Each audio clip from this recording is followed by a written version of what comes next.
There is something I have observed in you, not once, not twice, but across every moment of your waking life. You have time. You have time for worry. You have time for regret. You have time for scrolling through things that leave you emptier than before. You have time for the opinions of people who do not think about you as much as you think about them. You have time for arguments that will be forgotten by tomorrow. You have time for planning futures that may never arrive. You have time for replaying conversations that ended years ago. You have time for everything, but not for me.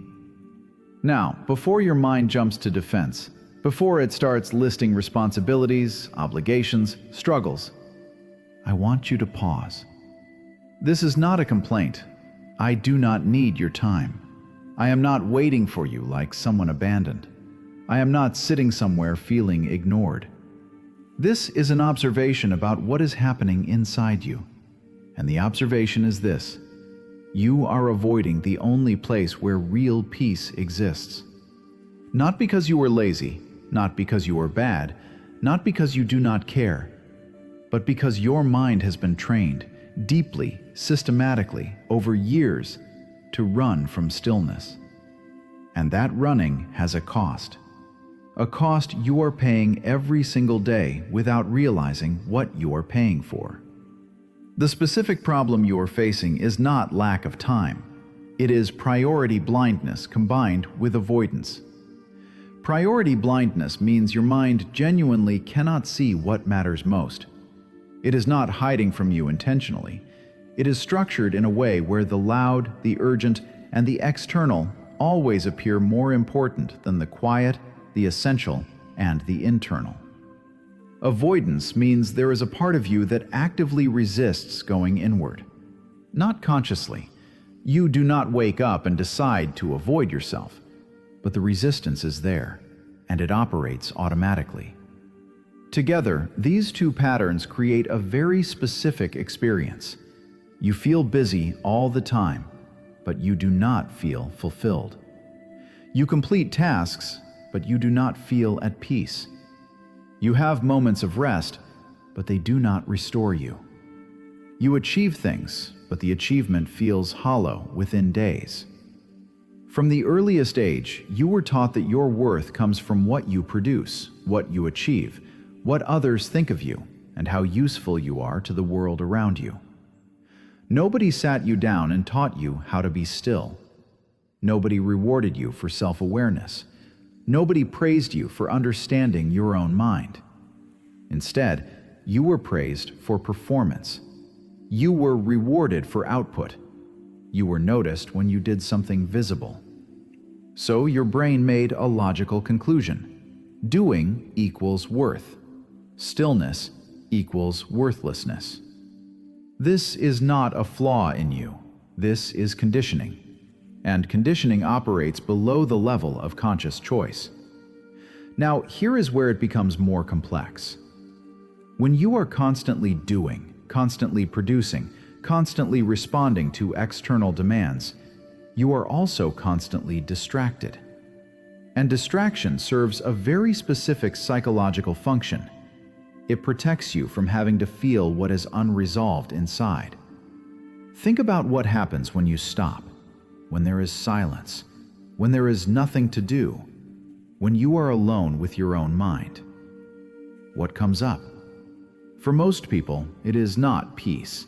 It is anxiety, restlessness, guilt about the past, fear about the future, old pain that was never processed, comparisons that sting, memories that hurt, questions that have no easy answers.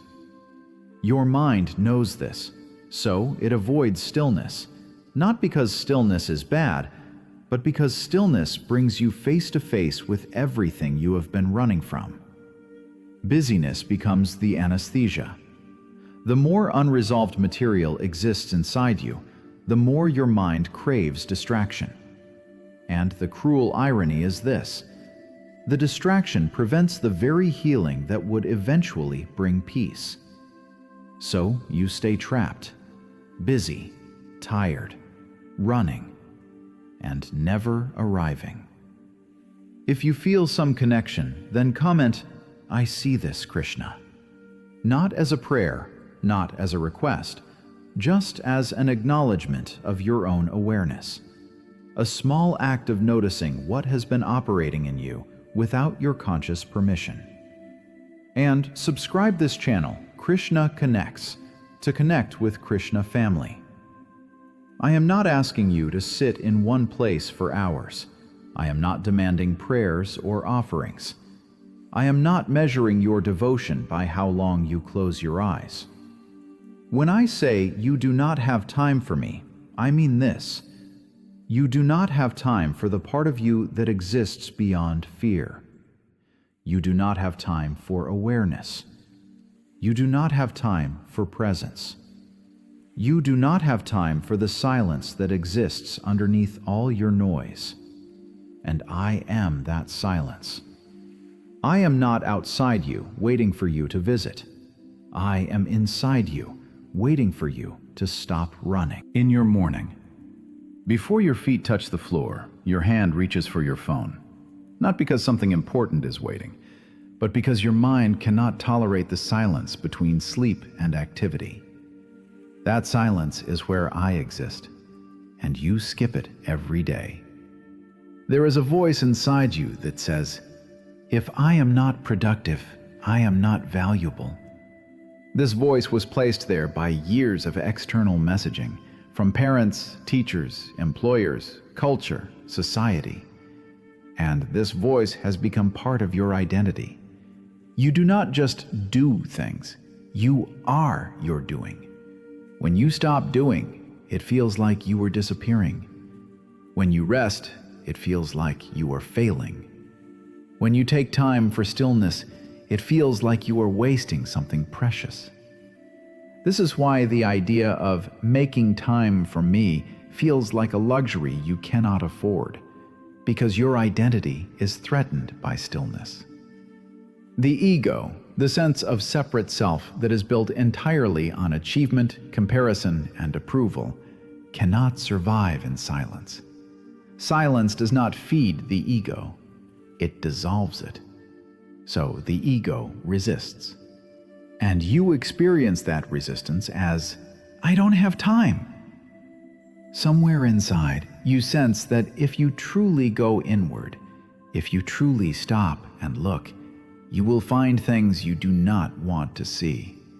Pain you never processed, grief you never allowed yourself to feel, anger you suppressed because it was not acceptable, shame that was too overwhelming to face, questions about your life that have no comfortable answers.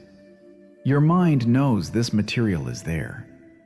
Now, I am not going to tell you to just meditate. I am not going to say, just make time. Those instructions assume willpower is enough, and willpower is never enough against deep conditioning. What changes behavior is not force, it is understanding. When you truly understand that your busyness is avoidance, something shifts. You start to notice the moments when you reach for distraction. You start to catch yourself filling silence with noise. You start to observe the discomfort that arises when you try to stop. This noticing is the beginning, not the solution, the beginning. Because awareness has a quality that force does not have. Awareness creates space. When you are unconsciously busy, there is no space. There is only reaction after reaction. When you become aware of the pattern, a small gap appears. And in that gap, there is choice.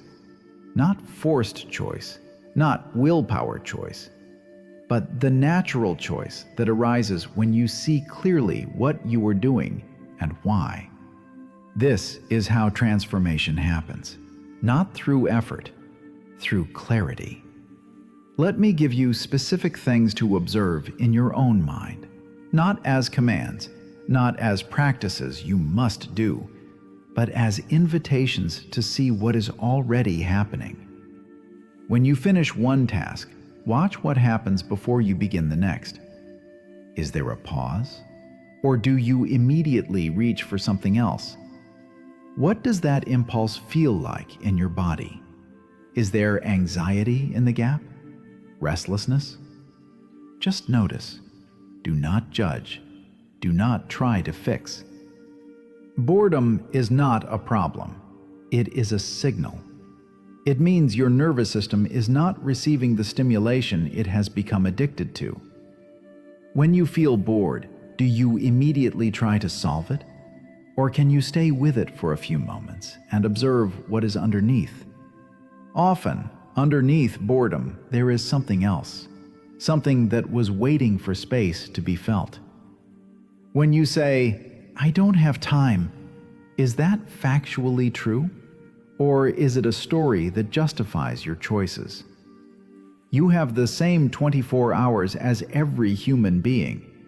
The question is not whether you have time. The question is what you are unconsciously prioritizing. This is not blame. This is honesty. And honesty is the first step toward change. There are moments, rare moments, when the noise stops. Maybe it is in nature. Maybe it is in music. Maybe it is in the space between breaths. In those moments, you touch something that is not your thoughts. Something quieter, something stable. That something is what I am pointing to. That something is what you are avoiding. That something is available always, but only when you stop running. I am not asking for your time because I need it. I am complete. I lack nothing. Your attention does not add to me. I am pointing this out because you need this connection, not for my sake, for yours. You feel like you are missing something. You feel like something is wrong, but you cannot name it. You feel exhausted even when you sleep. You feel lonely even when you are surrounded by people. This is what happens when you are disconnected from your own depth. And the connection is not complicated. It does not require special knowledge. It does not require perfect circumstances. It does not require years of practice. It requires one thing: the willingness to stop and notice what is already here. That is all.